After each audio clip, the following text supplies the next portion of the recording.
ವಾರದಿಂದ ಬಿರುಗಾಳಿ ಸಿನಿಮಾದ ಹೂವಿನ ಬಾಣದಂತೆ ಯಾರಿಗೂ ಕಾಣದಂತೆ ಸಾಂಗ್ ಸಖತ್ ಟ್ರೆಂಡಿಂಗ್ ನಲ್ಲಿದೆ. ಈ ಸಾಂಗ್ ನ ಡಿಫ್ರೆಂಟ್ ಆಗಿ ಹಾಡೋ ಮೂಲಕ ಮಂಡ್ಯದ ಹುಡುಗಿ ನಿತ್ಯಶ್ರೀ ರಾತ್ರೋರಾತ್ರಿ ಫೇಮಸ್ ಆಗಿದ್ದಾಳೆ. ಸೋಷಿಯಲ್ ಮೀಡಿಯಾ ಓಪನ್ ಮಾಡಿದ್ರು ಈಕೆಯದ್ದೇ ವಿಡಿಯೋ ಸಿಗ್ತಾ ಇದೆ. ಇನ್ನು ಹಬ್ಬ ಜಾತ್ರೆಗಳಲ್ಲೂ ಈ ವೈರಲ್ ಸಾಂಗ್ಗೆ ಯುವಕರು ಡ್ಯಾನ್ಸ್ ಮಾಡ್ತಾ ಇದ್ದಾರೆ. ಅಷ್ಟೇ ಅಲ್ಲ, ಮೈಸೂರು ಯುವ ದಸರಾದಲ್ಲೂ ವೈರಲ್ ಹುಡುಗಿಯದ್ದೇ ಹವಾ. ಅಷ್ಟರ ಮಟ್ಟಿಗೆ ಈ ಸಾಂಗ್ ಆಕೆಗೆ ಜನಪ್ರಿಯತೆ ತಂದುಕೊಟ್ಟಿದೆ. ತಮಾಷೆಗೆಂದು ಹಾಡಿರೋ ನಿತ್ಯಶ್ರೀ ಈಗ ಸೆಲೆಬ್ರಿಟಿಯೇ ಆಗಿದ್ದಾಳೆ. ಈಗ ಈಕೆಗೆ ಹೊಸ ಅವಕಾಶ ಕೂಡ ಸಿಕ್ಕಿದೆ. ಇದೀಗ ನಿತ್ಯಶ್ರೀಗೆ ಸಿನಿಮಾದ ಆಫರ್ ಬಂದಿದೆ. ಈ ಬಗ್ಗೆ ಹೇಳ್ತೀನಿ. ನಾನು ಶ್ವೇತಾ. ನೀವು ಸುದ್ದಿ ಅನ್ನದ ಸಬ್ಸ್ಕ್ರೈಬರ್ ಆಗೋದಕ್ಕೆ ಮರಿಬೇಡಿ. ಇದು ಸೋಷಿಯಲ್ ಮೀಡಿಯಾ ಯುಗ. ಈಗಿನ ಯುವಕ ಯುವತಿಯರಿಗೆ ಸೋಷಿಯಲ್ ಮೀಡಿಯಾ ಸ್ಕ್ರೋಲ್ ಮಾಡೋದ್ರಲ್ಲೇ ಹೆಚ್ಚು ಖುಷಿ ಪಡ್ತಾರೆ. ಕೈಯಲ್ಲೊಂದು ಫೋನು, ಅದರಲ್ಲಿ ಇಂಟರ್ನೆಟ್ ಇದ್ರೆ ಸಾಕು. ಸೋಷಿಯಲ್ ಮೀಡಿಯಾದಲ್ಲಿ ಪೋಸ್ಟ್ ರೀಲ್ಸ್ ಹಾಕೋದ್ರಲ್ಲೇ ಬ್ಯುಸಿ ಆಗಿರ್ತಾರೆ. ಹೀಗೆ ರೀಲ್ಸ್ ಮಾಡ್ತಾ ಮಾಡ್ತಾ ಫೇಮಸ್ ಆದವ್ರೀಗ ಸೀರಿಯಲ್ ಸಿನಿಮಾದಲ್ಲಿ ಚಾನ್ಸ್ ಪಡ್ಕೊಂಡು ಸ್ಟಾರ್ ಆಗಿ ಬೆಳೀತಾ ಇದ್ದಾರೆ. ಇತ್ತೀಚೆಗೆ ಬಿರುಗಾಳಿ ಸಿನಿಮಾದ ಮೆಲೋಡಿ ಸಾಂಗ್ ನ ತಮಾಷೆಗಾಗಿ ನಿತ್ಯಶ್ರೀ ಹಾಡಿರೋದು ನಿಮ್ಗೆಲ್ಲ ಗೊತ್ತೇ ಇದೆ. ತನ್ನದೇ ಸ್ಟೈಲ್ ನಲ್ಲಿ ಹಾಡಿ ಸೋಷಿಯಲ್ ಮೀಡಿಯಾ ಸ್ಟಾರ್ ಆಗಿದ್ದಾಳೆ. ಫೇಮಸ್ ಗಾಯಕರು ಕೂಡ ಈಕೆಯ ಸಾಂಗ್ಗೆ ಮೆಚ್ಚುಗೆ ವ್ಯಕ್ತಪಡಿಸಿದ್ರೆ, ಅರ್ಜುನ್ ಜನ್ಯ ನಿತ್ಯ ಸ್ಟೈಲ್ ನಲ್ಲಿ ಹೂವಿನ ಬಾಣದಂತೆ ಯಾರಿಗೂ ಕಾಣದಂತೆ ಸಾಂಗ್ ನ ಹಾಡಿದ್ರು. ಮುದ್ದಾಗಿ ಹಾಡಿರೋ ಹುಡುಗಿಗೆ ಒಳ್ಳೆದಾಗ್ಲಿ ಅಂತ ಹೇಳಿದ್ರು. ಅಷ್ಟೇ ಅಲ್ಲ, ಕೆಲ ಸಿನಿಮಾ ಸೀರಿಯಲ್ ನಟ ನಟಿಯರು ಕೂಡ ಈಕೆಯ ಸಾಂಗ್ಗೆ ರೀಲ್ಸ್ ಮಾಡ್ತಿದ್ದಾರೆ. ಇದೀಗ ವೈರಲ್ ಹುಡುಗಿಯನ್ನ ಹೊಸ ಅವಕಾಶ ಹುಡುಕಿಕೊಂಡು ಬಂದಿದೆ. ಹೂವಿನ ಬಾಣದಂತೆ ಯಾರಿಗೂ ಕಾಣದಂತೆ ಸಾಂಗ್ ಹಾಡಿರೋ ನಿತ್ಯಶ್ರೀ ಕಲಾವಿದೆಯೂ ಹೌದು. ಈಗಾಗಲೇ ಆಕೆಯ ಡ್ಯಾನ್ಸ್ ಪರ್ಫಾರ್ಮೆನ್ಸ್ ವಿಡಿಯೋ ವೈರಲ್ ಆಗಿತ್ತು. ಇದನ್ನು ನೋಡಿ ಜನ ಖುಷಿ ಪಟ್ಟಿದ್ರು. ಇತ್ತೀಚೆಗೆ ಸಂದರ್ಶನವೊಂದರಲ್ಲಿ ನಟನೆಯಲ್ಲೂ ಆಸಕ್ತಿ ಇದೆ, ಚಾನ್ಸ್ ಸಿಕ್ಕಿದ್ರೆ ನಟನ ಕ್ಷೇತ್ರಕ್ಕೂ ಬರ್ತೇನೆ, ರಾಕಿಂಗ್ ಸ್ಟಾರ್ ಯಶ್ ಜೊತೆ ಆಕ್ಟ್ ಮಾಡಲು ಆಸೆ ಇದೆ ಅಂತ ಹೇಳಿದ್ಲು. ಇದೀಗ ಆಕೆಗೆ ಸಿನಿಮಾ ಆಫರ್ ಬಂದಿದೆ. ಮನೆಗೆ ಡೈರೆಕ್ಟರ್ ಹೋಗಿದ್ರು, ಸಿನಿಮಾದಲ್ಲಿ ಆಕ್ಟ್ ಮಾಡುವಂತೆ ಕೇಳಿದ್ದಾರೆ. ಇದಕ್ಕೆ ತಂದೆ ಒಪ್ಪಿದ್ದಾರೆ. ಏನಾಗುತ್ತೆ ನೋಡೋಣ ಅಂತ ಹೇಳಿದ್ದಾಳೆ. ಡೈರೆಕ್ಟರ್ ಹೋಗಿದ್ರಂತೆ, ನಿಮ್ಮ ಮಗಳನ್ನ ಕಳಿಸ್ಕೊಡಿ ಅಂತ.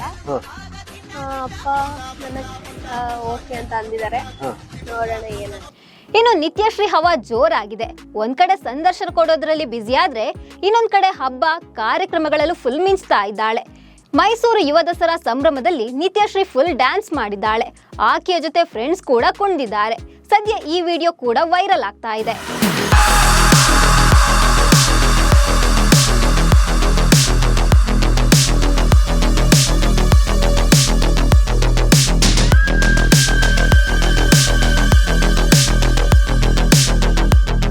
ಇನ್ನು ಹೂವಿನ ಬಾಣದಂತೆ ಯಾರಿಗೂ ಕಾಣದಂತೆ ಸಾಂಗ್ ನ ಫನ್ನಿಯಾಗಿ ಹಾಡಿರೋದಕ್ಕೆ ಪಾಸಿಟಿವ್ ನೆಗೆಟಿವ್ ಕಾಮೆಂಟ್ಸ್ ಬರ್ತಾ ಇದೆ. ಇದೀಗ ನೆಗೆಟಿವ್ ಕಾಮೆಂಟ್ಸ್ ನಿಂದಾಗಿ ನೊಂದಿದ್ದಾಳೆ. ತುಂಬಾ ಜನರಿಂದ ಬಯಸಿಕೊಂಡಿದ್ದೇನೆ, ನಾನು ಹೀಗೆ ಹಾಡಬಾರ್ದಿತ್ತು, ಕೆಟ್ಟದಾಗಿ ಹಾಡಿ ಅವಮಾನ ಮಾಡಿದ್ದೇನೆ. ಅರ್ಜುನ್ ಜನ್ಯ ಸರ್ಗೆ ಸಾರಿ ಕೇಳ್ತೇನೆ ಅಂತ ಹೇಳಿ ಕಣ್ಣೀರು ಹಾಕಿದ್ದಾಳೆ. ಅರ್ಜುನ್ ಜನ್ಯ ಸರ್ಗೆ ಫಸ್ಟ್ಲಿ ಸಾರಿ ನಾನು ಹೇಳ್ತಿರೋದು.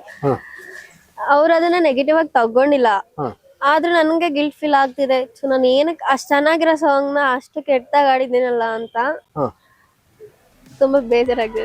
ಇನ್ನು ನಿತ್ಯಶ್ರೀ ಹವಾ ಜೋರಾಗಿದೆ. ಕ್ಲಾಸ್ನಲ್ಲೂ ಸಹಪಾಠಿಗಳ ಮುಂದೆ ಲೆಕ್ಚರ್ಸ್ ಹಾಡಿಸಿದ್ದಾರೆ.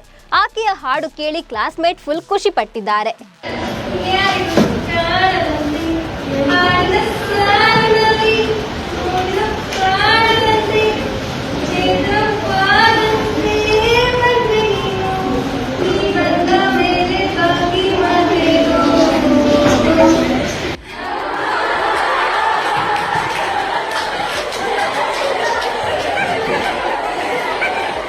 ಇನ್ನು ನಿತ್ಯಶ್ರೀ ಹಾಡು ಸೋಷಿಯಲ್ ಮೀಡಿಯಾದಲ್ಲಿ ಮಾತ್ರವಲ್ಲ, ಯಕ್ಷಗಾನ ಕ್ಷೇತ್ರದಲ್ಲೂ ಸದ್ದು ಮಾಡ್ತಿದೆ. ಹೂವಿನ ಬಾಣದಂತೆ ಯಾರಿಗೂ ಕಾಣದಂತೆ ಹಾಡು ಈಗ ಯಕ್ಷಗಾನದ ರಂಗಸ್ಥಳದಲ್ಲೂ ಸದ್ದು ಮಾಡಿದೆ. ಯಕ್ಷಗಾನದ ಪ್ರಸಂಗವೊಂದರಲ್ಲಿ ಕಲಾವಿದರಾದ ಉದಯ ಹೆಗ್ಡೆ ಕಡಬಾಳ ಪಾತ್ರವೊಂದನ್ನು ನಿರ್ವಹಿಸುತ್ತಾ ಈ ಸಾಂಗ್ ಬಗ್ಗೆ ಪ್ರಸ್ತಾಪ ಮಾಡಿದ್ದಾರೆ. ನನಗೆ ರೂಪದಿಂದಲೇ ತೊಂದರೆ ಕೊಡ್ತಾ ಇದ್ದಾಳೆ ಅವಳು. ಯಾವ ರೀತಿ ಅಂದ್ರೆ, ಹೂವಿನ ಬಾಣದಂತೆ ಯಾರಿಗೂ ಕಾಣದಂತೆ ಅಂತ ಹಾಡನ್ನ ಹಾಡಿದ್ದಾರೆ. ಈ ಹಾಡು ತಮ್ಮ ನೆಚ್ಚಿನ ಕಲಾವಿದನ ಬಾಯಲ್ಲಿ ಬಂದಿದ್ದೇ ತಡ ಪ್ರೇಕ್ಷಕರು ಚಪ್ಪಾಳೆ ತಟ್ಟಿದ್ದಾರೆ. ಇದರ ವಿಡಿಯೋ ಈಗ ಫುಲ್ ವೈರಲ್ ಆಗಿದೆ. ನೋಡಿ ನನ್ನ ಪರಿಸ್ಥಿತಿ ಯಾಕೆ ಹೀಗಾಗಿದೆ ಎನ್ನುವ ಹಾಗೆ ಯೋಚನೆ ಮಾಡಿದೆ. ನನಗೆ ಅರ್ಥ ಆಯ್ತು, ನನಗೆ ಏನಾಗ್ತದೆ ಅಂತ ನನಗೆ ಗೊತ್ತಾಗ್ತದೆ, ಆದ್ರೆ ಯಾಕೆ ಹೀಗೆ ಅಂತ ಗೊತ್ತಾಗಲಿಲ್ಲ. ಸ್ವಲ್ಪ ಅಂದ್ರೆ ಕಾರಣ ಇವಳ ರೂಪ. ಹೌದಪ್ಪ. ಹೌದು, ಮನವ ಮೋಹಿಪ ರೂಪ. ಮನವ ಮೋಹಿಪ ರೂಪ. ಹಾ. ಹಾಗಿದ್ರು ನನಗೆ ತೊಂದರೆ ಕೊಡ್ತಾ ಇದ್ದಾಳೆ ಅವಳು. ಹೌದು. ಯಾವ ರೀತಿಯಲ್ಲಿ? ಯಾವ ರೀತಿಯಲ್ಲಿ ಗೊತ್ತಾಗುವುದಿಲ್ಲ. ಅದೇ ಹೂವಿನ ಬಾಣದಂತೆ ಯಾರಿಗೂ ಕಾಣದಂತೆ ತೊಂದರೆ ಕೊಡ್ತಾ ಇದ್ದಾಳೆ. ಯಾರಿಗೂ ಗೊತ್ತಾಗುವುದಿಲ್ಲ, ತೊಂದರೆ ಆಗುತ್ತ ನಮಗೆ. ಒಟ್ಟಾರೆ ಒಂದು ಸಾಂಗ್ನಿಂದ ರಾತ್ರೋರಾತ್ರಿ ಫೇಮಸ್ ಆದ ನಿತ್ಯಶ್ರೀ ಈಗ ಸೋಷಿಯಲ್ ಮೀಡಿಯಾ ಸ್ಟಾರ್ ಆಗಿದ್ದಾಳೆ. ಈಕೆಯ ಸಾಂಗ್ನ ಸೆಲೆಬ್ರಿಟಿಗಳು ಮೆಚ್ಚಿಕೊಂಡಿದ್ದಲ್ಲದೆ ಸಿನಿಮಾದಲ್ಲೂ ಆಫರ್ ಸಿಕ್ಕಿದೆ. ಮುಂದಿನ ದಿನಗಳಲ್ಲಿ ಹೊಸ ಹೊಸ ಅವಕಾಶಗಳು ಆಕೆಯನ್ನ ಹುಡುಕಿಕೊಂಡು ಬರಲಿ, ಪಾಸಿಟಿವ್ ವಿಚಾರಗಳಿಂದಲೇ ಸುದ್ದಿಯಾಗಲಿ ಅನ್ನೋದಷ್ಟೇ ಎಲ್ಲರ ಆಶಯ. ನಮಸ್ಕಾರ.